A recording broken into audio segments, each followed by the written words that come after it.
Today's date is April the 18th, 1999. My name is Linda Davidson, Linda Davidson. We are interviewing the survivor, Rabbi Shmuel Stroli, Shmuel Stroli. The interview is being conducted in English in Toronto, Canada. Today's date is April the 18th, 1999. My name is Linda Davidson, and I'm interviewing the survivor, Rabbi Shmuel Stroli, Shmuel Stroli. The interview is being conducted in English in Toronto, Canada. I want to thank you very much, Rabbi Stroli, for coming forward to give your testimony. And first of all, if you could tell us your name and how you spell it. My name is Shmuel Stroli, Shmuel Stroli, Stroli. And I'm born in Poptelak, Can you spell it? Popteleac. It's Poptelak. It belongs to Județu Someș. Județu is like Ontario, so it's, the province was Someș. And the country? The capital city was Dej, D-E-J, and the country Romania. Did you have any other names? Romanian names? Romania, Valentine. My Romanian name is Valentine Stroli. How would you spell Valentine? V-A-L-E-N-T-I-N-E, Valentine Stroli. And Rabbi, when were you born? I was born in 1918, December the 23rd. We lived in Poptelak till 1922. In 1922, my parents moved to Sarmash, S-A-R-M-A-S. It was, the province was Cluj, Transylvania. Do you recall why they moved from Poptelak to I was Sarmash? a young foreigner. My father, may he rest in peace, bought in Sarmash a tavern and a general store. And he had the tavern and the general store till 1928. In 1928, he opened up a club soda factory. He used to manufacture club soda. And this was our business there all the way. Rabbi, sorry, I just want to, before we start talking about your family in Sharmash, if you could tell us if you remember your mother's parents' names and where they came from? Yes, I do. My mother's parents' name were, my grandmother's name was Sarah Levy, and my grandfather's name was also Shmuel. Okay. I was named after him, Levy. They lived in Zalha. Zalha was a village about 10 miles from Poptelak, where my parents used to live, my parents, and they passed away, both. My grandfather passed away before the war, and my mother in 1922 moved to Cluj. From Poptelak, she moved to Cluj, and she was living in Cluj till she was deported in 1944. Now, how about your father's family? What were their My names father's family, and where were they from? My father's family lived in near Sarmash, about 5 miles away, but the village was called Sheulia, S-A-U-L-I-A, Sheulia. And they had there also a tavern and a general store. And their names, Rabbi? My grandmother's name from father's side was Sarah Stroli, S-A-R-A-H Stroli, and my grandfather's name was Israel Stroli, Israel, Stroli, Stroli. They lived there till 1932. In 1932, my grandfather, Israel Stroli, passed away. Then my grandmother, Sarah Stroli, was living in Cluj by my uncle, my father's brother, Rabbi Francisc Stroli, Francisc, Francisc Stroli. And my uncle, who was a rabbi, he was the rabbi of the Chevra Kadisha in Cluj. Should I spell the Chevra Kadisha? No, that's no problem. That's in Cluj. And he had a yeshiva too. A yeshiva, there were about 80 boys in his yeshiva. I was one of the students from the yeshiva this years. And then? Rabbi, tell me about your mother. What was her name? My mother's name was Malvina Levi. Her parents were, I told you, were from Zalha. She was born in Zalha. Should I spell it again for you? No, it's not Zalha. necessary. And she got married to my father in 1917. And your father's name? My father's name was Moses Stroli, M-O-I-S-E, Moise Stroli. Do you have an idea how they met? How your mother and father met? How the father met? My father, may he rest in peace, was in the yeshiva in Desh, by the rabbi from Desh, the Rabbi Panet.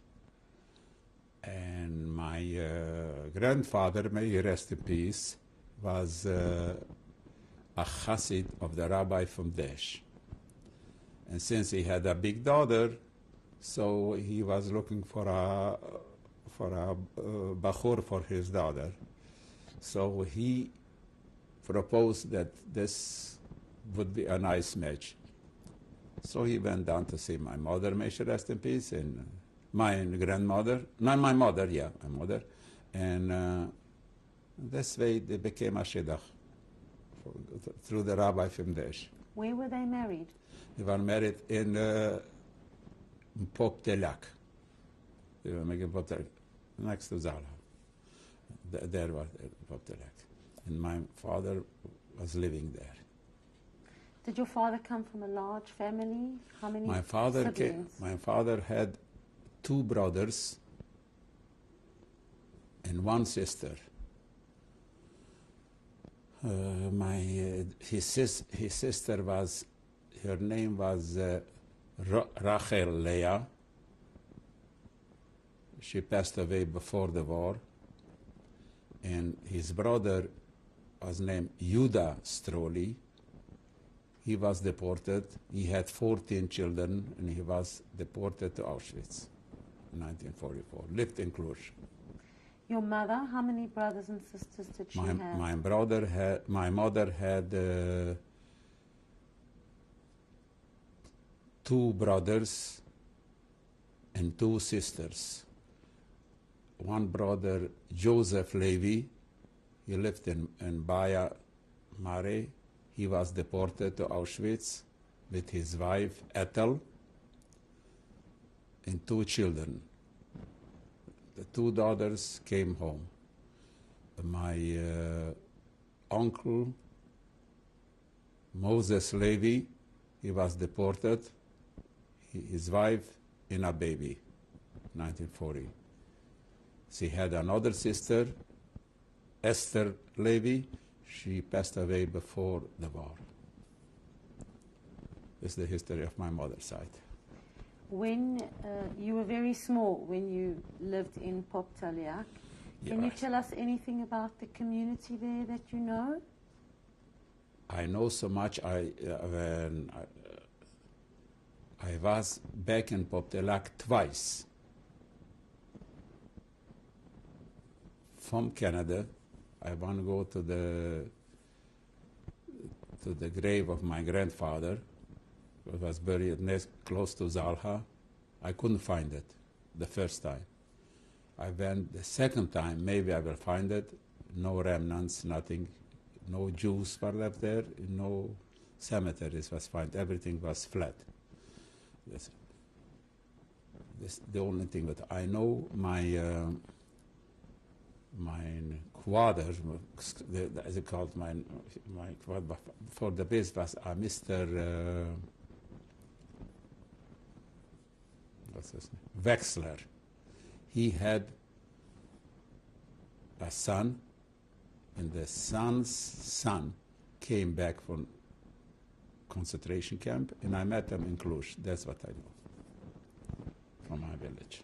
But you grew up in Sharmash. In Sharmash, yeah. I was 4 years old when we came to Sharmash. And how many brothers and sisters do you have? I have 4 brothers and 2 sisters. I have one brother, Israel Stroli, who lives in New York. I have another brother, Isaac Stroli, who lives in Antwerp, Belgium. I have another brother, Michael Stroli, he lives in Israel. And I have 2 sisters living in New York. One is Elizabeth Mandel, and the other one is Miriam Nutovitz. They live in Brooklyn, both. As a family growing up in Sharmash, were you a close-knit family? A very close-knit family. Our family was a very close-knit. I had, my mother, may she rest in peace, had a brother in Sharmash, Isaac Levy. He was a big merchant. He was a big lumberyard, a well-to-do fellow in Sharmash. But the family was very, very close-knit. Did you have much contact with your grandparents growing up? My grandparents, I have no grandfathers for none of the sides. I have only 2 grandmothers. One grandmother from my father's side passed away in 1937, before the war. And my other grandmother, my mother's mother, she was deported by the Germans to Auschwitz in 1944 with my uncles. What language did you speak at home among yourselves? At home we were speaking Jewish, Yiddish. This was the mother language, Jewish. I went to Romanian schools with my brothers. We all finished Romanian schools in Sharmash. Our experience with the school, we don't felt anti-Semitism in Sharmash. I have to recognize that Romania in general, like it's known, they weren't no communists and no fascists. In Romania, for money and for friendship, you could get by very easily. In 1940, our village became a border town because Hitler divided Transylvania in 2. He gave half Transylvania for the Hungarians. They should become his allies. And the other half was left by Romania. So our town, our village became a border town. Rabbi, we're going to talk, sorry to interrupt you, we're going to talk about that a little bit later. At this point, I'm just trying to find out about your family. Okay. Tell me how you celebrated Shabbat together, for instance. It was about 35 families in Sharmash. The community was a very close-knit community. They had a rabbi. The rabbi's name was Hönig, Rabbi Hönig, Rabbi I. Hönig, a very Hasidical rabbi. There are 35 families. Between the 35 families, when all were Sabbath observant, all religious. And like in a small community, each one knows the other one. We used to go to each other, you know, like a family, you see. A family from 10,000 non-Jewish people, so we're only 150 Jewish souls. So was very close, a very close-knit family. In our relationship with the general population was very good, very friendly, very good, especially with the Romanian people. In our village, Sharmash was 2/3 Romanians and 1/3 Hungarian. The Hungarian spirit was always hostile to the Jewish people. What is, in a later interview, I'm going to report about it. The Romanian population was always friendly. I went to Romanian school. Did you have non-Jewish friends? A lot. I have a lot of Jewish friends. Just to mention it to you, you know, like as a Jewish boys in the school, we were a few. Sometimes when we get in trouble with the Hungarian boys from the school, because also in public school, the Romanian boys always stood at our side. We were always together. My sport was football, then was mostly football. I played football in school, and we were friendly, very friendly. I became later very, very friendly. Did anybody in your family, your father or his brothers, serve in the army? In the army, I was in Romania. I came in 1937, in 1936. Before then, I'm talking about your father's generation. My father's generation, they served in the Hungarian army, Austro-Hungarian, because this part of Transylvania till 1918 it belonged to Hungary. In 1918, the Allies give it for Romania. And before that, they were in the army, naturally, in the Austro-Hungarian army. Have you any idea what unit in the army, what section? I have no idea on that. When you were growing up, how did you see your Romanian identity?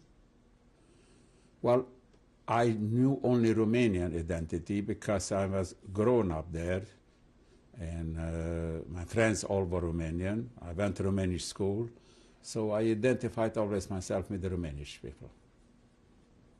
Would that be true of the the whole Jewish community? The whole Jewish community felt the same way because all the boys went to public school, Romanian school. We had a choice. There was Hungarian schools and Romanian schools, but the Hungarian schools were parochial schools, so we didn't went there. We went to public school, Romanian schools. So all the Jewish boys went there. What type of Jewish religious instruction did you receive? Religious instruction. We have a cheder. The Romanian school, the public school, the system was from 8 till 2 public school, and then we had a cheder from 3 o'clock till 8 o'clock at night. And this what we had. This was our Jewish religion. Who was your teacher, Rabbi? In the Jewish school, was Rabbi Horowitz, Shamshon Horowitz. He was one of our teachers, and he also survived the war, and he emigrated to Israel, and he passed away in Israel in Petah Tikva. Can you recall any of the other Jewish leaders in your community? The teachers? The leaders. The leaders. My father, may he rest in peace, was the president of the community, and then was treasurers and others. But he was for many, many years. Since I remember him, he was president, long life president, and a supporter of the Jewish community. Because he was very well liked. Since with our relationship with the general population was a little bit more closer than the other one, because my father, may he rest in peace, was born also in Shoah, where my grandfather was born there, and my grandfather was also born there, so we were from not immigrants, not incomers. So usually we were very, very, very close. Everybody knew us, and we knew everybody, so that was our relationship with them. I understand it was a small community, but what Jewish institutions were there in Sharmash? In Sharmash there was the synagogue, there was the mikveh, and there was the Talmud Torah. That's all what we have. We didn't have anything else. We didn't need anything else, and we don't have anything else. So when the boys grew up, and if they wanted to, Went to yeshiva. Where would they go? Some of them went to Cluj to my uncle in the yeshiva, to Rabbi Francis Stroli in the yeshiva. Some of them went to Sekahit, Sekoyen. Sekahit was called, it was a yeshiva about 100 miles from Toronto, from Sharmash, the yeshiva. Some boys went to Vizhnitsa yeshiva. And some boys went to Laposh, it was called Laposh, Lepushen, a city not far from Deish. It was about 50 kilometers from Sarmash. And how far was Cluj from Sharmash? About 50 kilometers. 50 kilometers. It was our main resident city, you know. Did you continue your religious education in Romania? I continued my religious education in Romania. And in 1937, I was ordained as rabbi in my yeshiva from Sekahid, and I went for an examination in Bucharest. Because there's a law in Romania that rabbinical students are exempted from the army. So in 1938, I believe that if I remember correctly, I was examined in Romania and I passed the test and I became a graduated rabbi, so I didn't have to serve in the army. Tell me, what was your favorite Jewish festival as a boy growing up in Sharmash? The Jewish festival was mostly Pesach, because Pesach were two festivals, Pesach and Sukkot. But Pesach was a little bit more one thing because families used to come together. In Sukkot was also a nice holiday, but not as Pesach. Pesach was different. Pesach, families go to children, to fathers, and fathers to children, and uncles to brothers. It was like a little family reunion. So Pesach was the most rigorous Yantif by us. Tell me what traditional foods you would eat on Pesach with your family. On Pesach, first Pesach we have the main food was matzahs, I have to tell you. Then we have potatoes, eggs, borscht. It was for Pesach, borscht. They were the main foods in Pesach. There was no other foods, but this was the main foods in Pesach.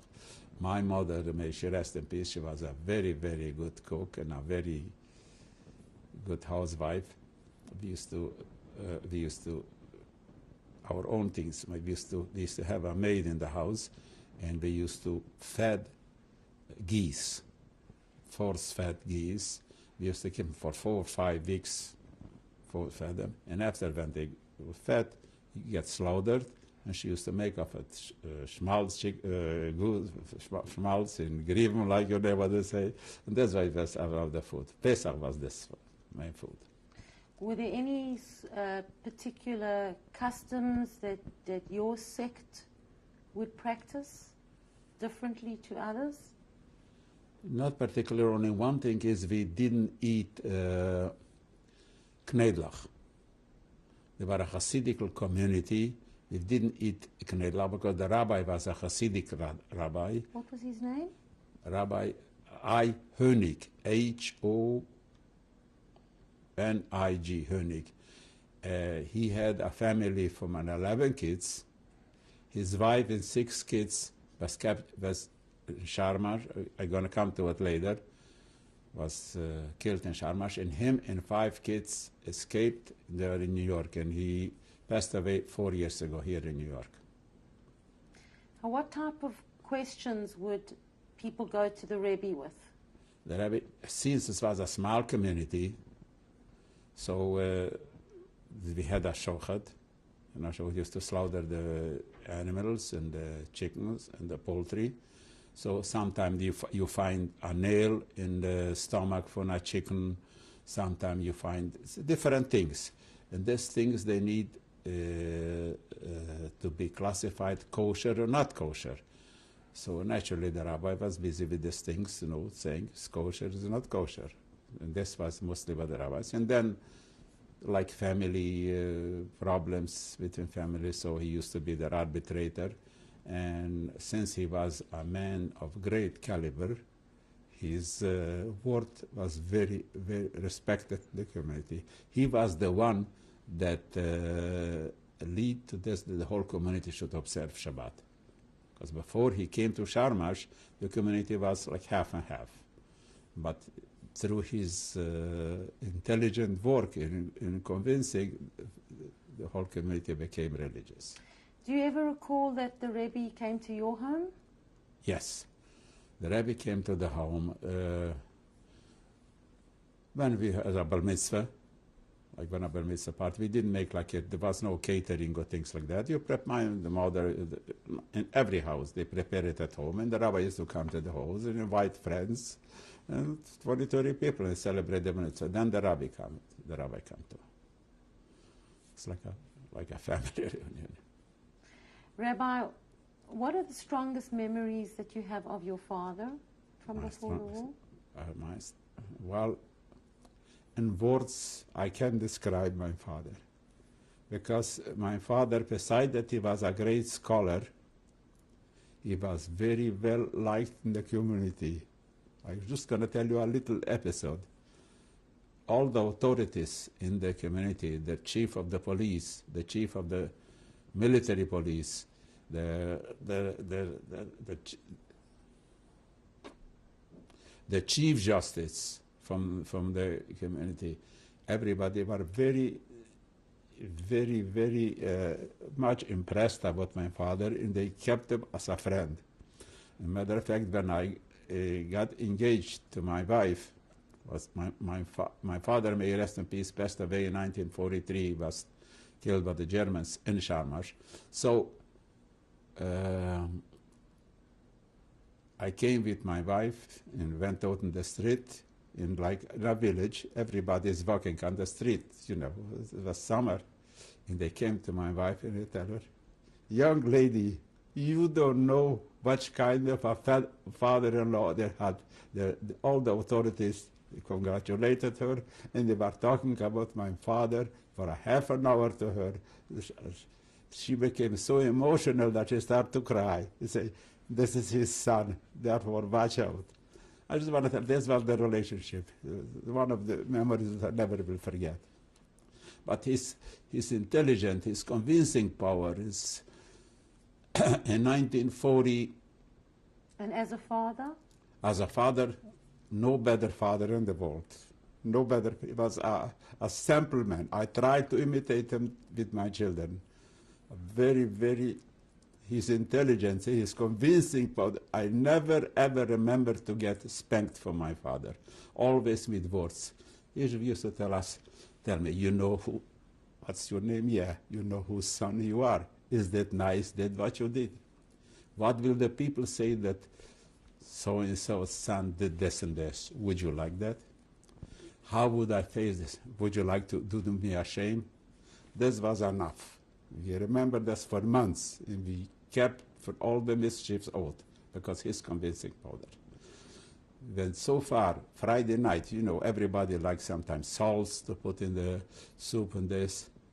And when somebody from the kids added a little salt in the soup, my father said, you want to offend your mother? Is it nice?